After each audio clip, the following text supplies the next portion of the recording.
Bom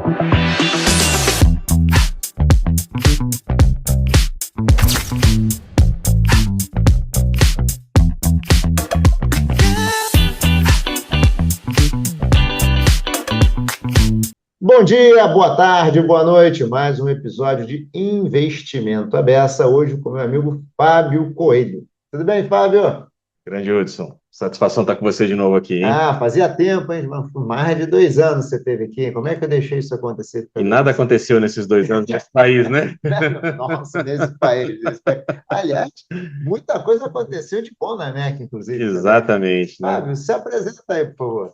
Obrigado, Hudson. Eu sou Fábio Coelho, presidente da Associação de Investidores no Mercado de Capitais, AMEC. E neste ano de 2026, estamos completando 20 anos de existência. Temos 20 anos? 20, temos história para contar ao longo desses 20 anos de existência. Olha, É um ano importante na nossa história. 20 anos é um ano. Eu me lembro dessa época, né? Eu me lembro dessa época da criação Você da MEC. acompanhou o nascimento, você Acompanhei o tem nascimento. 20 anos já? 20 anos. Que legal, que legal. Então, vamos falar um pouquinho aqui. Fábio, presidente da MEC, fala um pouquinho o que é a MEC e como é que a MEC está hoje.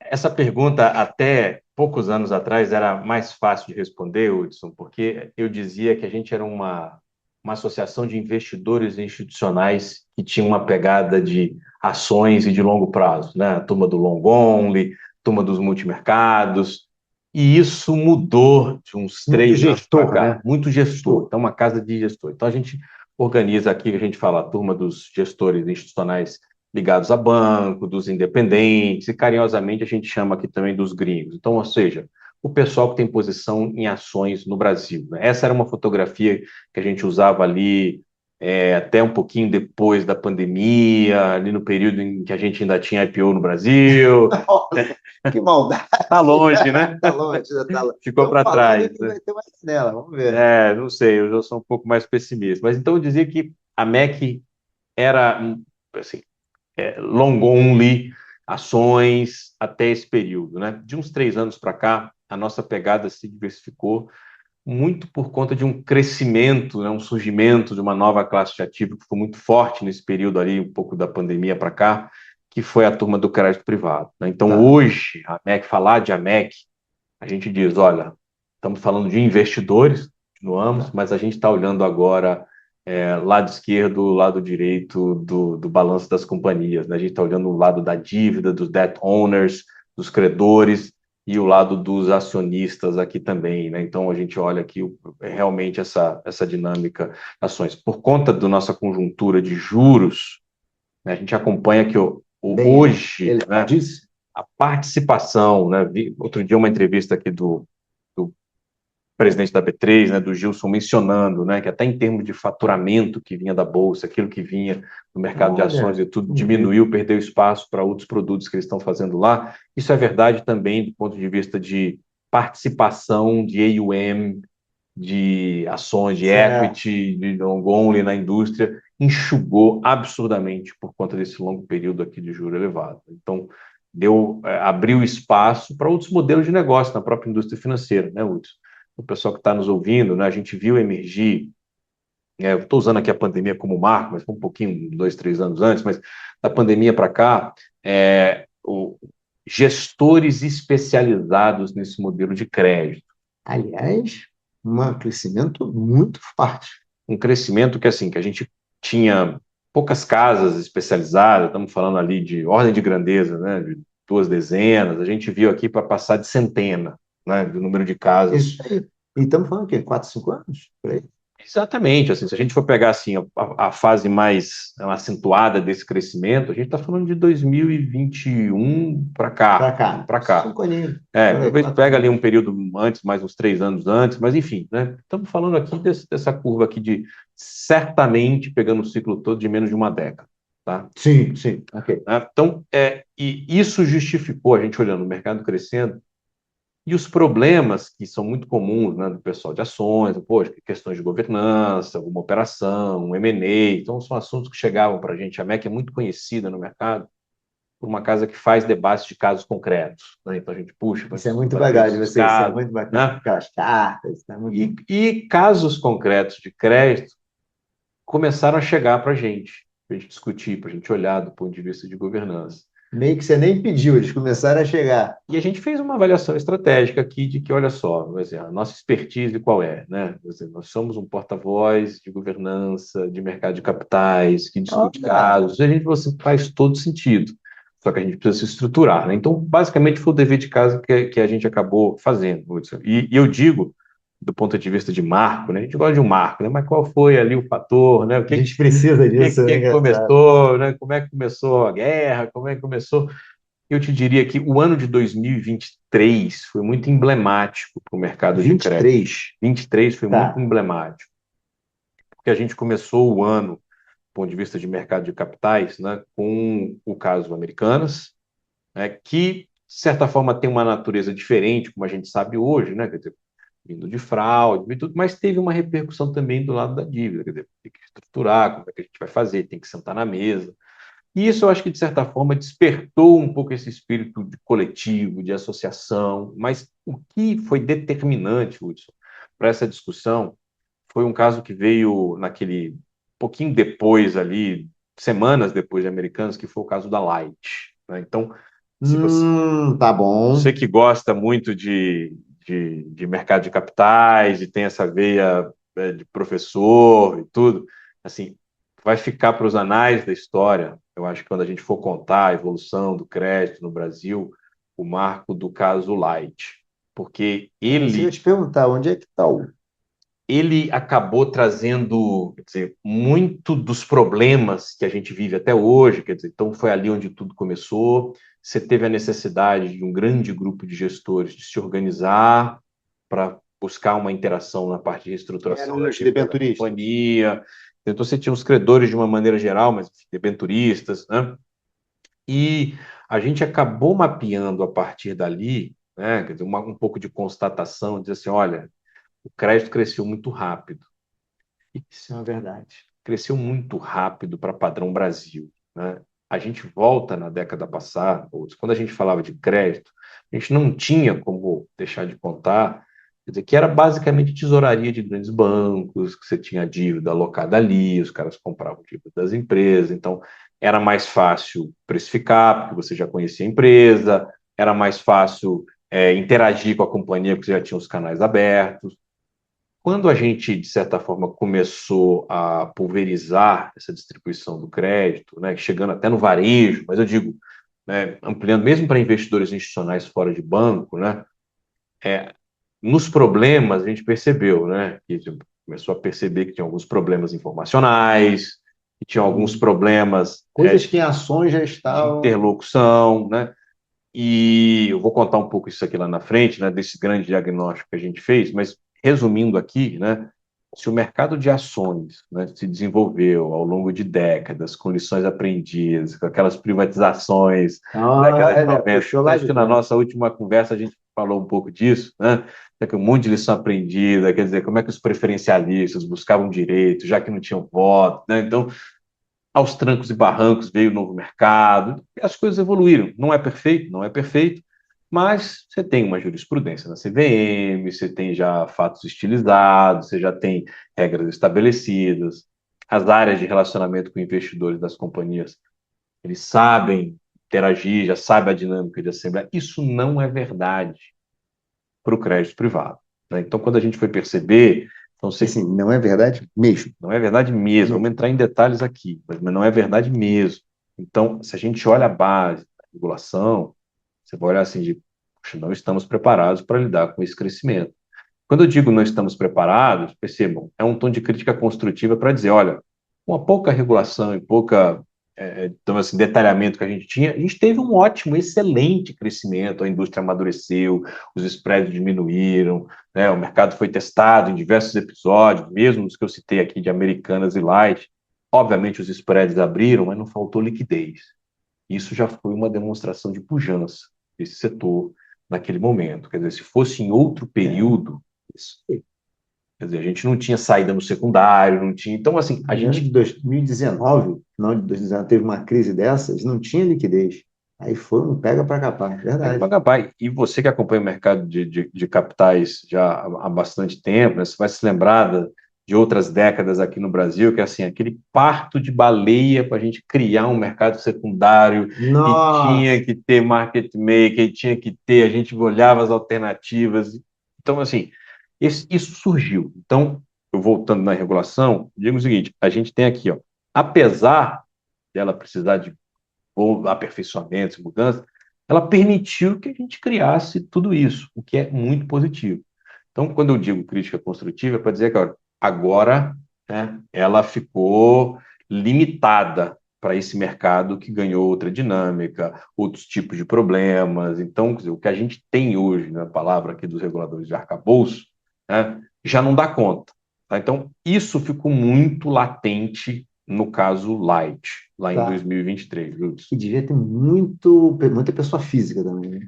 Você começa a aumentar aqui a participação do varejo, e aí você começa, uma coisa que puxa a outra, né? Eu dizia aqui, na área de relações com investidores de uma companhia, querendo ou não, ela está muito acostumada a ter a principal base de acionistas, já sabe aqueles principais, não sabe todo mundo, né? Não tem contato, relacionamento, mas os principais ela sabe, ela mapeia, ela divulga o mercado, então ela já está acostumada a receber demanda, querendo ou não, tem ali algum quê de engajamento para pedir uma reunião, e etc, etc, né?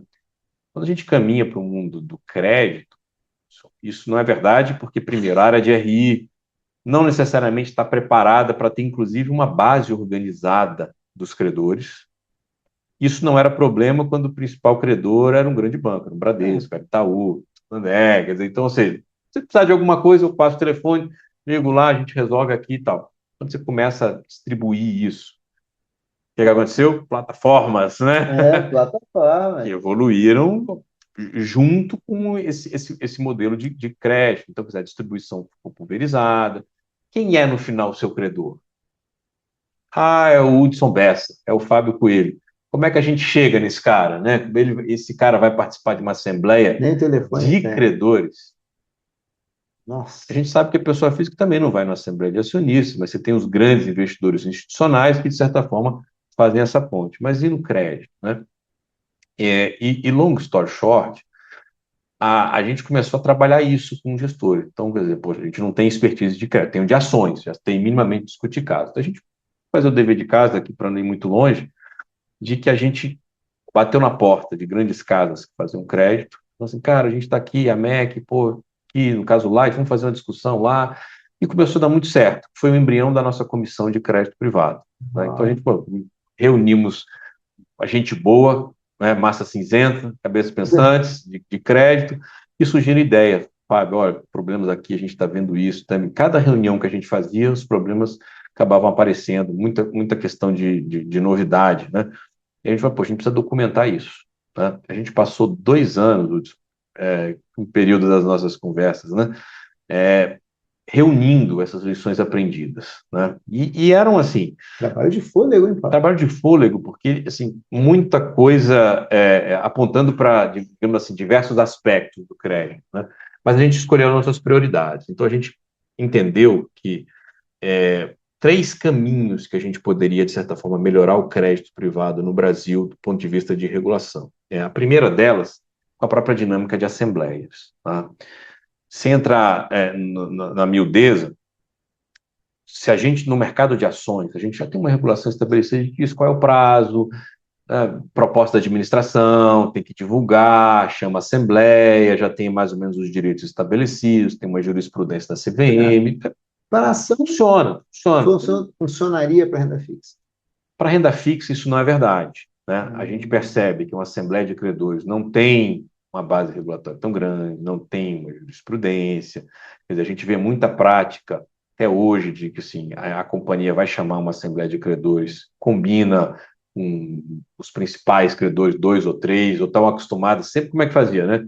Eu conversava com a tesouraria dos grandes bancos e convocava uma assembleia. Agora, a base está pulverizada. Tem muita gente que diz, eu só quero conversar com o investidor A e B, e não quero conversar com o resto, né? Porque é difícil, porque eu não chego, porque então, à medida que você foi pulverizando essa base de credores, a dinâmica de assembleia já não atendia mais, né? Os prazos, as divergências, os votos contrários, como é que eu faço isso aqui? Então, a gente fez uma lista de pontos de melhoria de assembleia, então é o primeiro pilar aqui do nosso diagnóstico. O segundo, ele é de conflitos de interesse.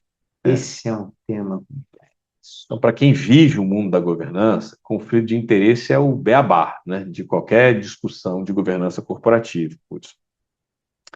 E o mercado de crédito, né, aprendendo junto aqui com os nossos especialistas, né, ele tem nuances que, obviamente, fazem com que eles sejam muito distintos da dinâmica de crédito. Só para citar alguns exemplos Por aqui, favor, fiquei você curioso. pega, por exemplo, um cara que é no jargão aqui, um PM, né, um Portfolio Manager de É. ações, de equity, aquele cara sente o cheiro, já faz o valuation já no olhar, né, que já até conhece tudo, né? Quando a gente começa a discutir as nuances do mercado de crédito, cara, você vê assim que precisa ser outro mundo, outro, você precisa quase ser educado novamente. E eu falo muito por mim, né? Então, assim, para você ver a dinâmica do mercado de crédito, né? Ela tem um lado muito técnico de avaliação, de conhecer, de estrutura da companhia, e tem um lado muito jurídico, de você olhar os documentos das emissões. Cada emissão tem cláusulas distintas, você tem que olhar na entrelinha. Então, as grandes casas, e hoje também as casas que estão se tornando maiores, né? Ela tem uma equipe para analisar, sabe, os documentos das emissões ali, os materiais de crédito, porque uma cláusula torta fora do lugar, você não tem uma padronização disso. Poderia dizer que, basicamente, assim, a gente está falando muito assim, dependendo da regra, o fluxo de caixa muda muito e as garantias. Exatamente. E a O gente vai. valuation vai mudar totalmente por causa de uma Então, ou cláusula. seja, né, principalmente de cláusulas, a gente vai chamar aqui dos covenants do crédito, né, quer dizer, assim, com mais ou menos covenant, muda o seu valuation, muda a sua percepção de risco, muda tudo, a gente volta nesse ponto aqui, né? Tá. Então, o mercado de crédito do conflito de interesse, ele tem intermediários que a indústria de equity não tem. Você tem um agente fiduciário, você tem um assessor, você tem ali enfim, uma turma que vai ajudar, você tem estruturador, então, dependendo da natureza do produto, né? O originador do FDIC, então, você tem uma série de intermediários, né? E quando a gente foi ver, conflitos de interesse começaram a ficar também mais latentes, né, desses profissionais, né? Principalmente, vou citar uma aqui do agente fiduciário, né? Que ele tem um modelo de negócio onde é muito parecido, talvez aqui com uma dinâmica de rating, né? Quer dizer assim, ele é contratado pelo emissor. Então, uma empresa, quando vai emitir uma dívida, vai contratar lá um agente fiduciário. Então, a remuneração do agente fiduciário vem nisso aqui, mas ele presta serviço para o investidor.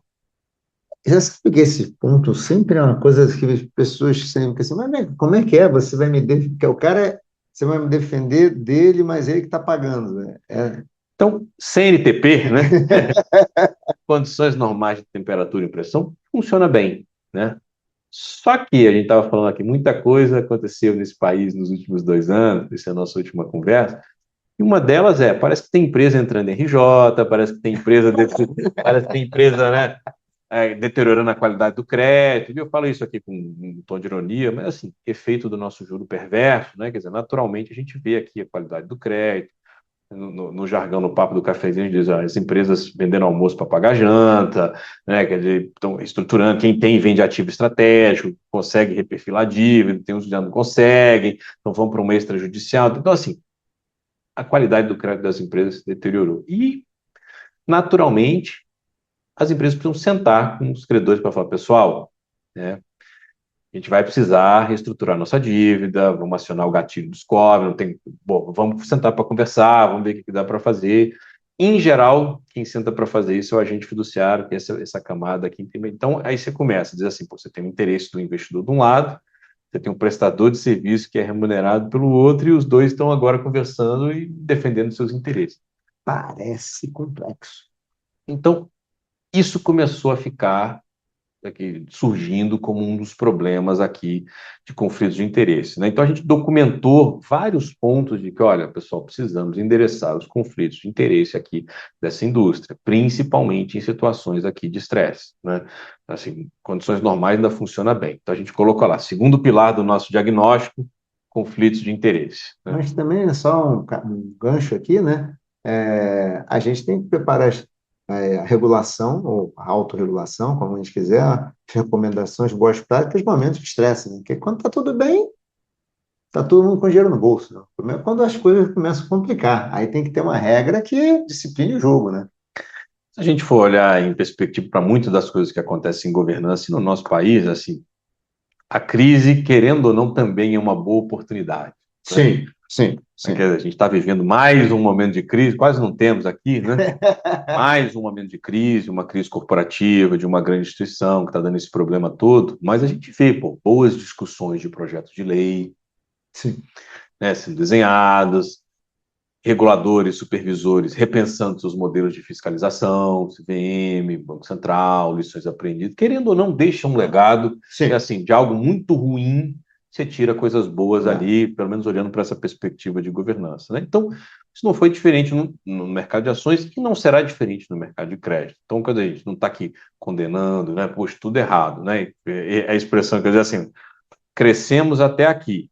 Agora, para a gente dar o próximo salto de crescimento, de desenvolvimento, de maturidade, de profundidade, de liquidez, a gente precisa agora de outras bases regulatórias, de práticas de mercado e, eventualmente, até de legislação. Essa é a nossa premissa. Mas eu quero fazer até um parênteses, que eu acho importantíssimo o que você falou. Muita gente chega e diz que tá tudo ruim. Não, peraí. Estava tudo funcionando. A gente chegou aqui com esse arcabouço legal. Exatamente. Então estava tudo funcionando. A gente agora percebe que pode melhorar. Que eu ouço muita gente, era ruim, era ruim. Não. Não sei se era ruim ou bom, mas foi o suficiente para a gente chegar até aqui. Então, não pode ser tão ruim assim. Agora temos que melhorar. Então, só vamos de alerta, porque trabalhei Exato. muitos anos com esse negócio. Então, não é que não funcionava, funcionava, até que a gente chegou E até eu aqui. acabei criando uma frase que eu começava a usar na interlocução com a empresa. Não sei se eu já comentei na nossa última conversa, mas eu digo assim: criamos um mantra, né? É. Quer dizer, que a roupa do mercado de crédito ficou pequena para alguém que cresceu muito Ah, rápido. legal, é verdade, verdade. Muito boa, a roupa não é pequena. Exatamente, a roupa ficou pequena, né? E eu dizia que nesse nosso diagnóstico do que a gente aprendeu com o mercado de crédito, a gente diz assim: ó, pilar um, assembleias, pilar 2 é conflito de interesse, e o pilar 3 é assimetria de informação. Assimetria de informação é um negócio, dentro de governança corporativa e para o mercado de capitais de uma maneira geral, digamos assim, é a nossa ferramenta, nosso mecanismo, a maneira como a gente precifica, né? Então, Sim, aquelas premissas de finanças, né? Um mercado eficiente, né? Que não tem assimetria, a informação chega para todo mundo. A gente percebe que o mercado de crédito hoje ele padece um pouco disso, que vem desse histórico de estar concentrado em grandes instituições, que de certa forma já tem acesso à informação, porque já tem um histórico de relacionamento, e isso começa a ficar hoje, né? Quer dizer, surgindo como também um grande problema no mercado secundário, organização dessas informações, uma central unificada onde você vai ter acesso ali a datas de assembleias, a tudo. No próprio site das companhias, quer dizer, se você navega lá, você vai achar, né, informações aos acionistas. Então, lá, com certo. comunicados, fatos relevantes, base acionária, tal, mas se eu quiser saber a lista de principais listas de credores de uma companhia, eu, se eu sou investidor, eu quero saber o seguinte: quem vai ser credor junto comigo? Será que eu quero ser credor junto com isso, com isso, com aquilo? Tem um histórico bom, um histórico ruim, né? Você não vai conseguir essa informação, ou não vai conseguir facilmente. Então, daí vem um pouco de assimetria de informação. Então, você vai se olhar assim, poxa, mas se alguém já é credor dessa companhia, né, presta para ela, seja pelo lado bancário, pelo lado aqui da dívida, ele tem acesso a informações de que alguém que quiser ser um novo tem, né? Certo isso? Não. Então, temos questões de assimetrias informacionais importantes no mercado de crédito para endereçar. Então, a gente não queria tratar e resolver o problema do mundo, a gente escolheu esses três pilares aqui para falar, ó, ter uma ótima contribuição, Você né? pegou só metade do mundo, né? É, Esses três probleminhas, só isso. exatamente. Então, isso aqui para a gente foi importante, né? Como talvez assim, uma contribuição, né, que a MEC trouxe para o mercado. E a gente está em conversas aqui com a CVM oferecendo sugestões de discussão com o mercado inteiro. Né? Vamos, a gente criou aqui um material de, digamos assim, né, de food for thought, como a gente diz, né? Quer dizer, vamos discutir isso aqui, que daqui surge muita coisa. Eu escrevi um artigo uns 5, 6 anos com o nosso amigo Fábio Jambiage, Tá. né? E escrevendo o artigo e mandando aqui, Fábio, dá uma olhada nisso. Aí ele, com aquele sotaque, a gente diz, xará, não precisamos resolver todos os problemas. Se a gente já tiver um bom ponto para discussão aqui, já o paper já cumpriu o seu papel, quer dizer, vamos selecionar tudo aqui, vamos aqui, pô, já vai. Então, acho que é um pouco dessa filosofia. Temos um bom material, um insumo para a gente discutir, para a gente melhorar. E o intuito aqui é melhorar para todo mundo. Esse é um princípio nosso de think tank, de AMEC, que a gente coloca na mesa. Então, temos um bom diagnóstico de crédito privado aqui, que a gente, informação pública, tá? Um material Informação pública. público, Aliás, o Fábio né? mandou, está no site? Está no site da Está no site. MEC, enfim, digitar lá, fizer uma A pesquisa. MEC é Brasil, né? A mecbrasil.org, né? .br, exatamente. Né? Mas digitar lá a MEC nos dispositivos de pesquisa e crédito privado, diagnóstico, vai achar esse documento. Então, acho que ele é um ponto importante aqui da gente falar assim, de preocupações com o mercado de crédito. Qual é a receptividade? Como é que você tem olhado assim? É ampla a percepção de que a roupa ficou pequena? Olha, quando a gente conversa com os players desse mercado, essa percepção é quase uma unanimidade. Tá? E vamos observar, né? Esse documento diagnóstico, ele não é uma peça que foi gerada de uma inspiração de Não foi o alguém, Fábio um dia não lá, foi o Fábio parou, de pensou. inspirado, né? Tomando um uísque e imaginou que, pô, vamos filosofar sobre. E surgiu de uma mesa grande, a mesa aqui no sentido figurado, de gente que está no dia a dia desse mercado há anos e décadas. Então, ou seja, veio do próprio mercado. Uma pergunta. Na verdade, você precisou, mais uma vez, mesa científica, você precisou de uma nova mesa, né? Porque, como você falou, são especialidades. Um gestor de renda variável, um gestor de renda fixa, um gestor de renda variável, um gestor de crédito, são especialidades, expertise. Então, você também precisou, na MEC, botar mais gente na mesa. Outro perfil, Exatamente. Então, abrir outros a gente canais. falou aqui, criamos uma comissão de crédito privado, né? A gente, obviamente, estende para a turma do equity. Isso é uma coisa interessante, que a gente começou a discussão do crédito privado, né? Chamando gestores de crédito, né, conversando com novas casas, que inclusive se associaram à MEC, né? A gente abriu realmente uma nova frente de conversa com esse público, mas o pessoal de equity, eu posso participar? Né? Eu quero aprender. Eu quero essas discussões, o jargão é diferente, a dinâmica é diferente. Então, assim, a gente abriu isso, mas dentro dessa comissão de crédito, você conversando com os especialistas, e cada um trazia um ângulo diferente na hora de olhar, enfim, os documentos, a dinâmica, o funcionamento. E aí, dentro dos casos concretos, nossa especialidade, a gente começou assim, então, vamos discutir aqui, né? Caso light, do ponto de vista formal de governança. O que deu errado, o que deu, como é que a gente melhoraria? E a gente começou. Caso do CRI da Vibra. Vamos discutir o que deu errado, qual é a nossa visão, qual é a nossa opinião. Só para fazer um parênteses. No mercado de ações, a gente criou uma expertise de 17 anos, agora 20 anos, né, eu digo, 17 até o momento em que a gente fazia só equity, de assim, você começar a contar um case e a gente já, opa, já sei onde você vai chegar. O problema vai bater aqui, vai bater lá. Sabe aquela história assim? Uau! Qual é a nota, maestro? Eu te digo a música. Qual é Né? a música? No mercado de crédito, a gente não tinha essa massa acumulada, né? Esse conhecimento dentro de casa. Então, que é de tijolinho, né? Primeiro degrau, vamos fazer a discussão de um caso, de outro, porque no mercado de ações, a gente já, opa, então não, peraí, pessoal, então a gente precisa sentar para conversar com a CVM, não, isso aqui é um quê de opinião pública, não, isso aqui é um... Então a gente já tem ali nosso cinto de ferramentas, vamos discutir. No mercado de crédito a gente está construindo. Então a gente foi caso, caso, né?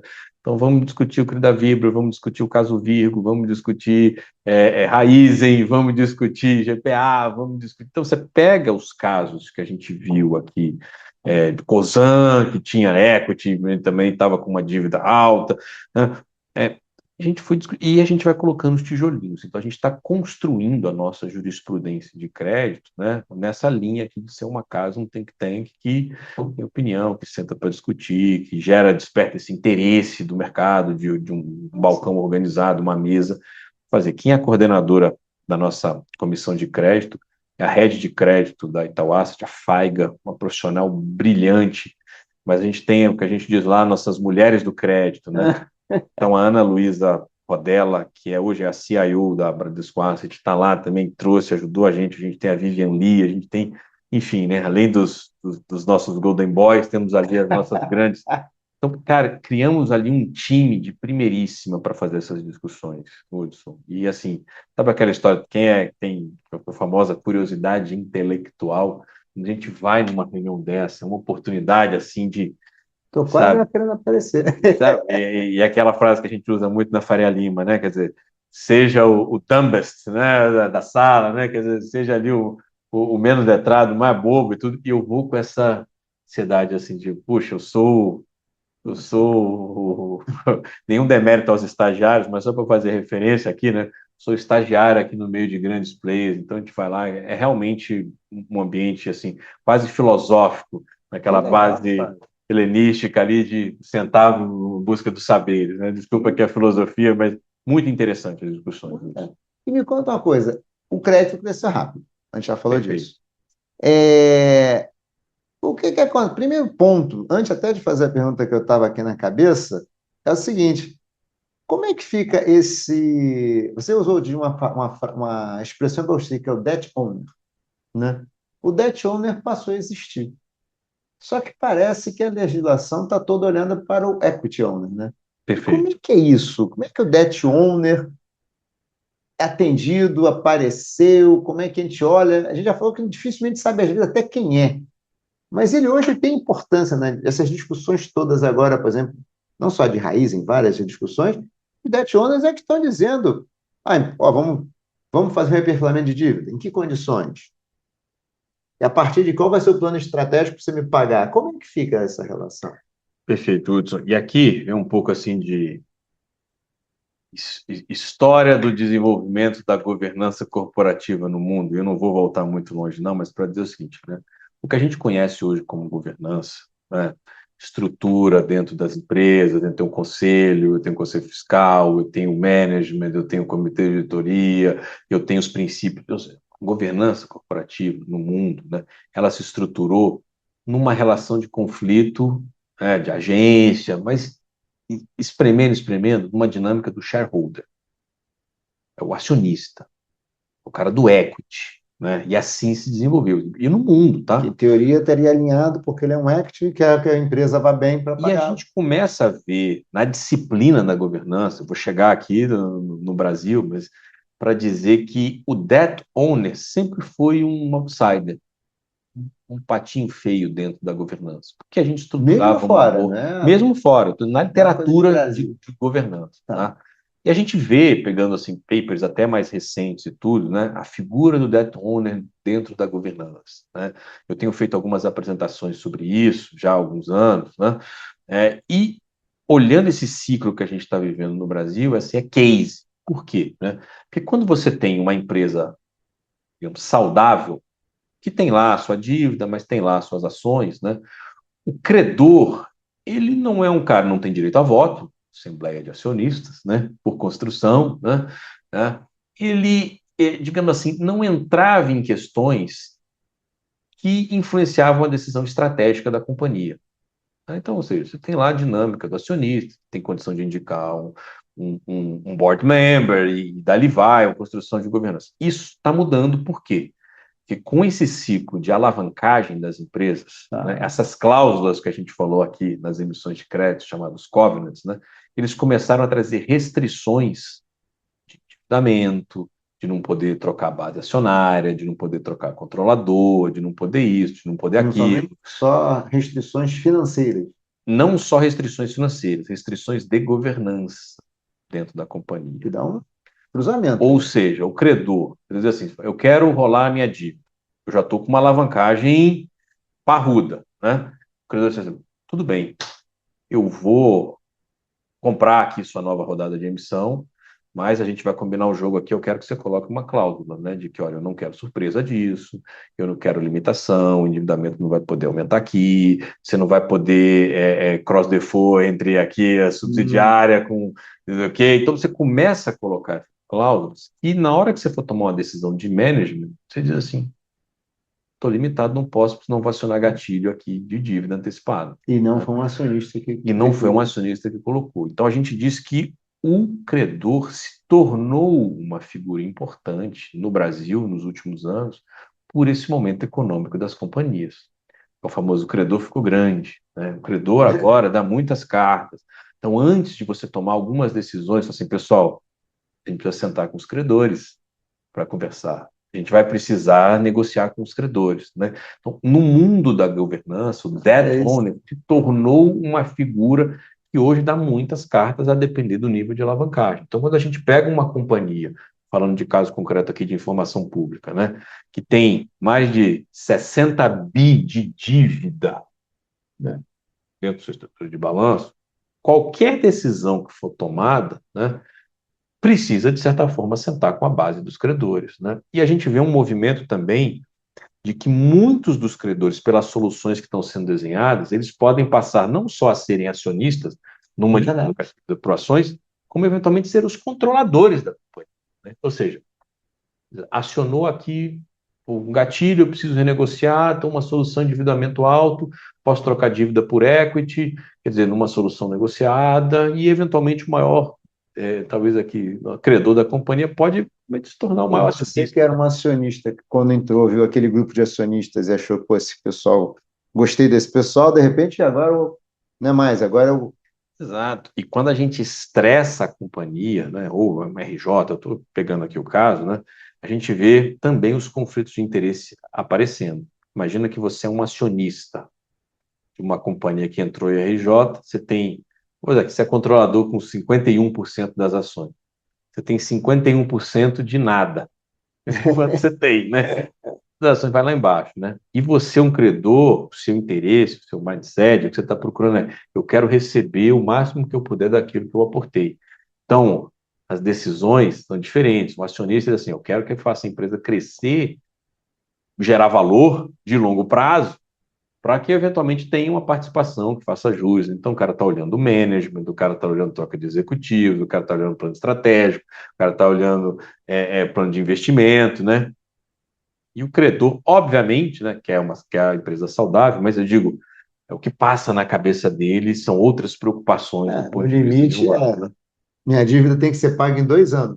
Preciso que a empresa fique viva bem 2 anos. E aí a gente gera, eu não quero me estender, mas assim, conflitos de outras naturezas que a gente tem se debruçado hoje. Assim, Fábio, e quando um investidor é ao mesmo tempo acionista e ao mesmo tempo credor?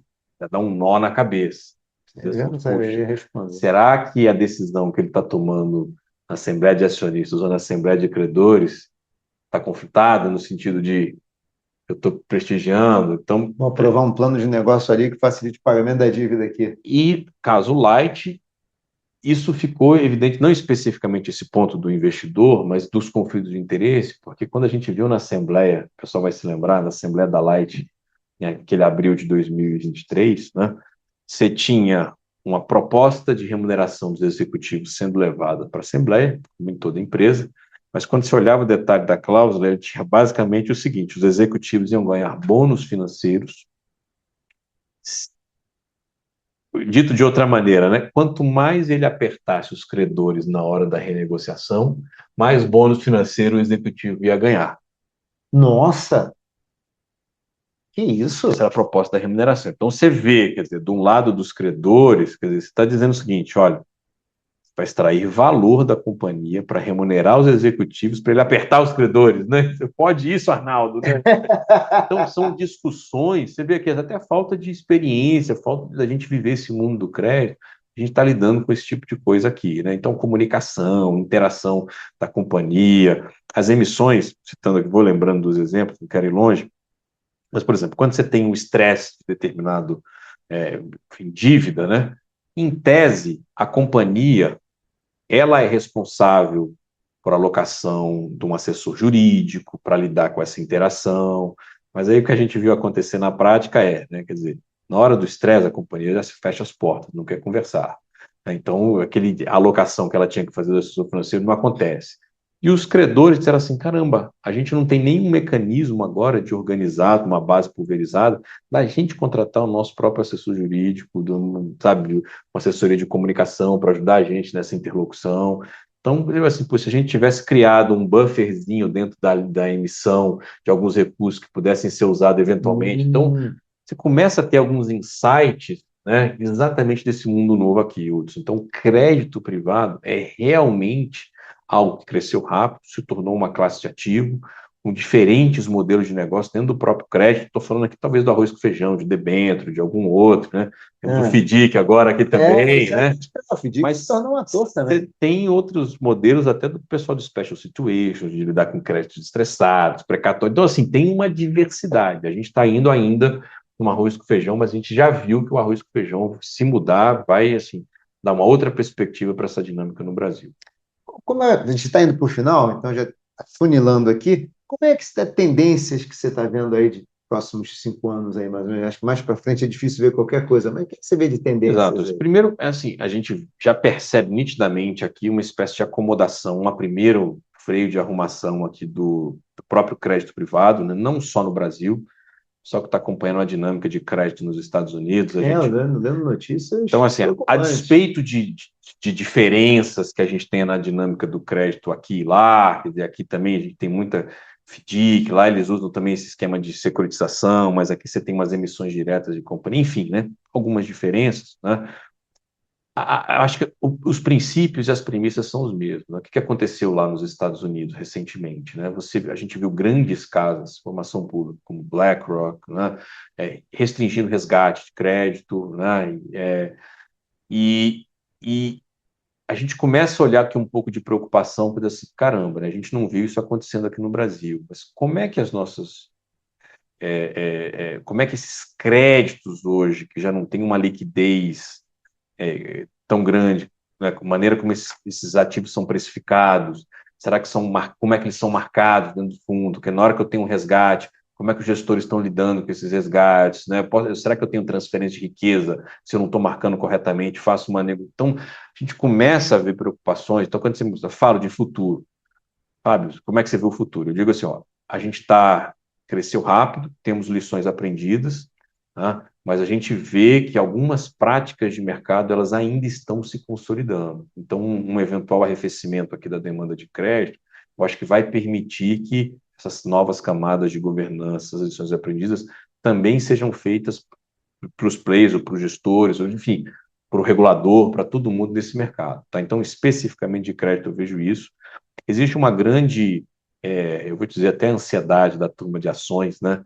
Para uma estabilização aqui, quer dizer, redução dos juros, né? A gente vai para uma seara econômica, não vou sofisticar, mas assim, eu particularmente não vejo com esse otimismo em que pese você converse com as pessoas, né, independente de quem seja eleito, um ano eleitoral, um otimismo maior a partir de 2027. Ah, então não é só para esse ano, Não né? é só para esse Você acha ano. que Então, assim, eu não vejo porque, do ponto de vista monetário, né, falando aqui com o chapéu de um ex-banco central, né, o cenário não muda. Se a gente olha as previsões, inclusive de Selic para esse ano que vem, eu não vejo nada que justificasse assim um boom grande do ponto de vista de equity, olhando fatores internos. No entanto, os fatores externos estão empurrando a gente vê dólar caindo, né, uma dinâmica de encerramento de guerra.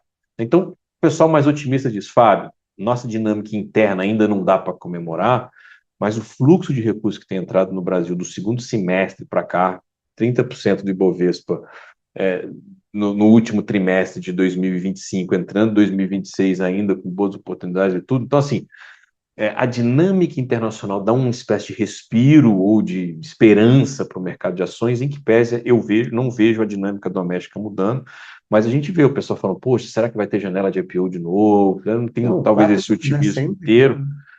4 anos? 5, né? 5 já? Foi Nossa, já me perdi. final de 21, né? É verdade, vai para 5. Verdade. Caramba. Então, eu vejo essas dificuldades do ponto de vista de fundamento. Não estou vendo essa mudança que justifica. Agora, na dinâmica global, quer dizer, aquela filosofia do entre os emergentes, você ser o menos pior, também é vantagem, né? Isso é impressionante. Então, isso a gente vê acontecendo. Então, eu acho que tem uma expectativa grande. Então, retomada de IPO, de janelas. Eu não sou esse otimista inteiro, mas preciso fazer aquilo, assim, nas conversas que a gente faz no mercado, que isso realmente, talvez, o pessoal alocando quase como um cenário base, uma certa linha de otimismo, né? Quase ufanista, e o crédito, talvez aqui numa camada de acomodação, de reestruturação, aqui desse crescimento aceleradíssimo que ele teve. Eu acho que seria aqui um bom call de near future aqui, Hudson. Tá. E assim, mas já agora no patamar acomoda num patamar bem mais alto e não regride, né? A gente chegou no outro patamar de crédito privado. Se a gente olha aqui, conversa com a turma, diz assim, Fábio, a despeito de um problema ou outro na linha de securitização, uma preocupação ali numa camada mais básica de FDIC, o crédito que eles chamam do high grade, né, a leitura que o mercado faz continua saudável, né, então a despeito de um problema ou outro de natureza, seja de fraude, como a gente viu em alguns escândalos recentes, seja da maneira como a originação é feita, seja na maneira como isso aloca em diversas carteiras aqui, eu pedi que hoje se espraiou para todo lado, né? Não dá para a gente dizer que a gente tem um problema sistêmico olhando algumas figuras. Como eu falei, eu sou um pouco dissidente dessa tese, mas eu acho que ela ainda é predominante, né? Então, você conversa, a maioria das pessoas enxerga que não existe um problema sistêmico no crédito, o crédito high grade continua tendo bastante qualidade e que, enfim, mesmo que a gente tenha um eventual estresse, um suspiro, a gente não vai ter, digamos assim, nada que justifique uma euforia negativa, nem nada disso. Ou seja, chegamos no outro patamar. Então. Chegamos no outro patamar, com liquidez, com mercado secundário, quem quer sair, sai, e a gente tem que comemorar. Tá certo, Fábio. Muito obrigado. Fábio, você não pôde ir na noite de autógrafos do nosso livro Maravilha. Fazer uma propaganda aqui, gente, um merchan, não tem como esquecer, né? Fundo de investimento, um guia prático para o mercado brasileiro. Esteve à noite de autógrafo recentemente, infelizmente, o Fábio não pôde ir. E o Hudson está falando isso porque eu comecei me justificando aqui. Estava em São Paulo e não consegui ir na noite de autógrafos aqui. Mas obrigado aqui, vai ser aquela leitura agradabilíssima. Eu tenho muitos amigos aqui que são coautores aqui, ó. Não. Vai ser uma leitura gostosa. Tá certo, Fábio. Muito obrigado, Fábio. A conversa foi ótima. Vamos deixar 2 anos, não, hein? Antes disso, eu vou voltar aqui. Tá bom? Satisfação. Um abraço. Valeu. Gente, um grande abraço. Mais um episódio de Investimento Aberto, hoje com Fábio Coelho. Um abraço.